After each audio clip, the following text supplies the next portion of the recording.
आज हम बात करेंगे कि अगर किसी साधारण आदमी को, ऑर्डिनरी मैन को, कोर्ट से कोई नोटिस या समन रिसीव होता है तो इस स्थिति में उसको क्या करना चाहिए।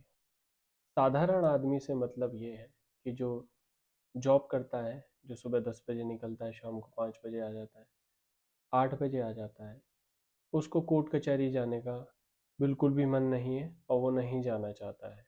उसने कभी कोर्ट कचहरी देखी भी नहीं है। तो ये वीडियो उन्हीं के लिए है जो पहली बार कोर्ट अप्रोच कर रहे हैं, जो पहली बार कोर्ट विजिट कर रहे हैं। जैसे ही आपको समन की कॉपी मिलती है किसी पुलिस अधिकारी से या फिर डाकिया से, इन दोनों स्थिति में आपको क्या करना है। जैसे ही आपको समन की कॉपी रिसीव होती है, आप उसको रिसीव कर लीजिए। बेस्ट यही रहता है क्योंकि इसमें स्पीडी ट्रायल होगी, आप आएंगे और प्रोसीडिंग्स जल्द से जल्द शुरू होंगी। और बाकी तो आप जानते हैं कि कई रास्ते होते हैं। अभी हम इसी की बात करेंगे। आप उसको रिसीव करिए। उसके बाद आपको एक पेपर और पेन ले लीजिए, बिकॉज समन्स की कुछ डिटेल्स होती हैं जो अगर आप पेपर पे लिख लेंगे तो आपको जब डेट ऑफ प्रोसीडिंग होगी तो आपको बहुत काम आएगी।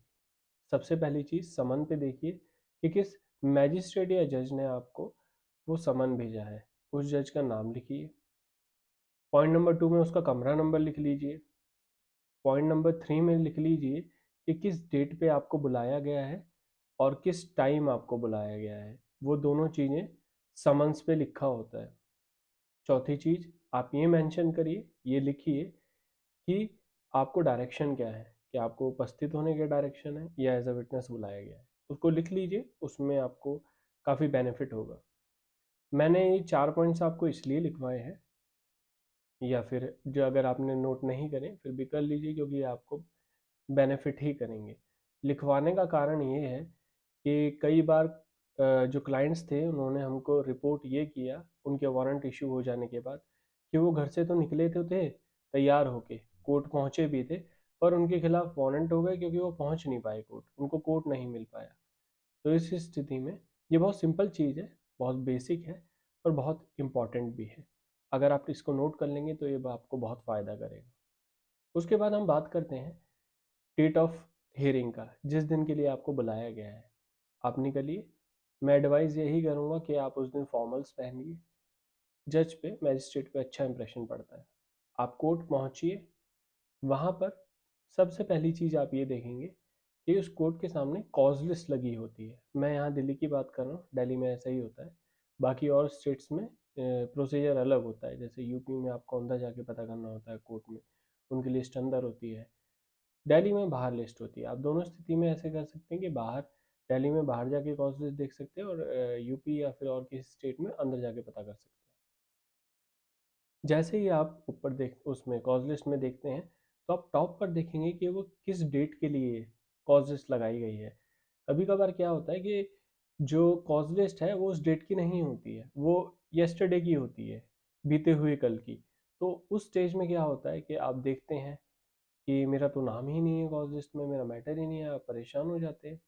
नहीं, आपको सबसे पहले टॉप पे देखना है कि कौन सी डेट की कॉज लिस्ट लगी हुई है। अगर पुरानी डेट की लगी हुई है तो आप वेट करिए, क्योंकि थोड़ी ही देर में, थोड़े ही 10 बजे से पहले पहले दिल्ली में वो कॉज लिस्ट चेंज हो जाएगी और लेटेस्ट जो होगी, जो आज की होगी, वो लगा दी जाएगी। आप डेट देखिए, उस डेट के अकॉर्डिंग देखिए आपका मैटर किस नंबर पे है, कैसे है। जैसे ही आपको पता चलता है आप समन की कॉपी लेके जाइए और एक बार कोर्ट स्टाफ से पूछ लीजिए या बता दीजिए कि मैं पहुंच चुका हूँ। आप बताएंगे कोर्ट को, कोर्ट स्टाफ को। और कोर्ट स्टाफ अगर आपको कुछ एडवाइस करता है तो अच्छा है, अगर नहीं करता है तो कोई बात नहीं, आप अपने नंबर का वेट करिए। जैसे ही आपका नंबर आएगा, मैजिस्ट्रेट या जज साहब आपसे ये पूछेंगे कि क्या मैटर है और आपके खिलाफ ये एलिगेशंस आए हुए हैं, आपका इसमें क्या कहना है। आप जैसे ही उसका जवाब देंगे, आपको जवाब इसमें देना है कि मैं, मेरे खिलाफ गलत केस दायर किया है, या फिर जो भी आपका जवाब है वो वहाँ पे आप देंगे। अभी मैं दो मैटर्स की बात करूँगा, क्रिमिनल और सिविल। ये दोनों चीज़ें समझाना ज़रूरी है, इसलिए मैं बताता हूँ। क्रिमिनल मैटर्स में जो समनिंग केसेस होते हैं, समरी केसेस, समनिंग केसेस और warrant cases are different. Summoning और समरी ट्रायल्स में क्या होता है ये छोटे छोटे जैसे केसेस होते हैं, जैसे आजकल चेक बाउंस के केसेस बहुत ज़्यादा होते हैं। जो चेक बाउंस के केसेस में वो पिटी पिटी माना जाता है, यानी कि बहुत छोटा माना जाता है केस।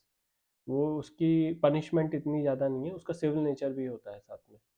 तो अगर ऐसे किसी मैटर का समन रिसीव हो रहा है तो सबसे पहले आपकी उपस्थिति सिक्योर कराने के लिए, इवन इन वारंट केसेस, आपकी उपस्थिति सिक्योर कराने के लिए मैजिस्ट्रेट या जज आपसे बॉन्ड्स, पर्सनल बॉन्ड या श्योरिटी बॉन्ड फर्निश करने के लिए बोलेगा। अब पर्सनल बॉन्ड और श्योरिटी बॉन्ड क्या होता है, ये मैं आपको और किसी वीडियो में बताऊंगा।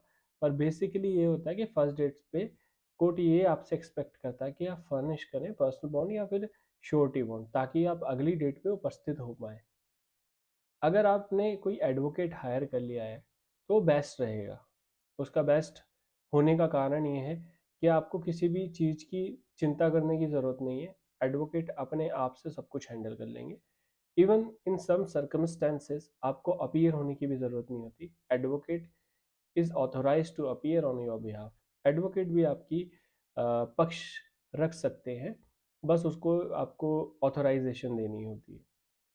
अगर आपका एडवोकेट नहीं आ पाए या फिर एडवोकेट कर नहीं पाए किसी भी स्थिति में, तो आपको पर्सनल बॉन्ड फर्निश करने के लिए जज साहब से एक डेट ले लेनी चाहिए कि मेरे को एक डेट दे दीजिए, नेक्स्ट डेट में मैं श्योरिटी और पर्सनल बॉन्ड फर्निश कर दूंगा। इस स्थिति में आपको जो जज साहब हैं या मैजिस्ट्रेट साहब हैं वो डेट दे देंगे। नेक्स्ट डेट पे आप पर्सनल बॉन्ड या फिर श्योरिटी बॉन्ड का इंतजाम करके आइए।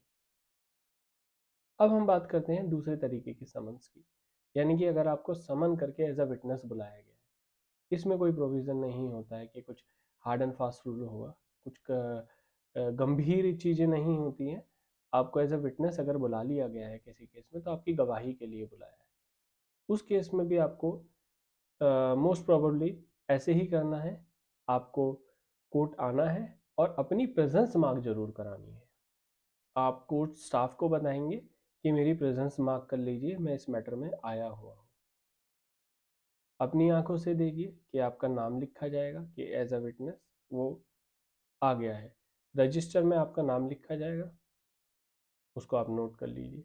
आपको नोट करने की जरूरत नहीं, आप देख लीजिए, बस उसको इतना काफ़ी है कि आपने देख लिया कि हाँ मैंने अपनी प्रेजेंस मार्क करा ली। मैटर आएगा, लगभग 12 बज जाते हैं एविडेंस की स्टेज आने में, तो आपको 12 बजे तक का वेट करना होगा। जैसे ही 12 बजते हैं या फिर 11:30 भी 11 बजे, कुछ टाइम फिक्स नहीं होता है, पर हाँ आपके एविडेंस जरूर होगा अगर जज साहब या मजिस्ट्रेट साहब आए हुए हैं। कॉल होगा, आपको बुलाया जाएगा, आपको बॉक्स में विटनेस बॉक्स में खड़ा करा जाएगा। उसके बाद जाके आपसे कुछ क्वेश्चंस पूछे जाएंगे। सबसे पहले तो आपको अपनी बात, यानी कि चीफ एग्जामिनेशन, आपको अपनी बात बतानी होगी। उसके बाद अगर अपोजिट लॉयर चाहेगा तो वो आपको क्रॉस एग्जामिन कर सकता है, यानी कि आपसे कुछ सवाल पूछ सकता है। इसमें कुछ घबराने की बात नहीं होती है, आप उसको ख़त्म कर लीजिए। और हाँ, अगर जज साहब आपके लिए कुछ डाइट मनी का मीनिंग ये होता है कि आपका आने जाने का खर्चा वो बांध देती है, तो अगर वो कर देती है तो आपके लिए बहुत बेस्ट रहेगा। एक थर्ड जो स्टेज होती है, जो होती है कभी कभार once in a blue moon, कि आपको गलती से बुला लिया जाता है। इस स्टेज में भी आपको ऐसा नहीं करना कि मैं तो जानता ही नहीं इस मैटर के बारे में, मैं तो कभी देखा ही नहीं, कभी मिला ही नहीं। इस स्टेज में भी आपको कोर्ट में अपीयर होना ज़रूरी होता है।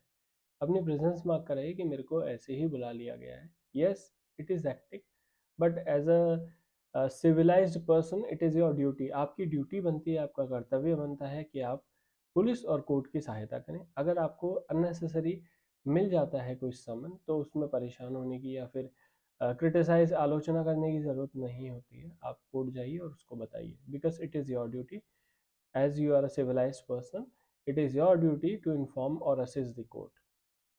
आज के लिए इतना ही। अगर आपकी कोई भी क्वेश्चन है तो प्लीज़ मेरे को कमेंट कर दीजिए, मैं मेजॉरिटी कमेंट्स पे अगली वीडियो बनाने की कोशिश करूँगा। Thank you.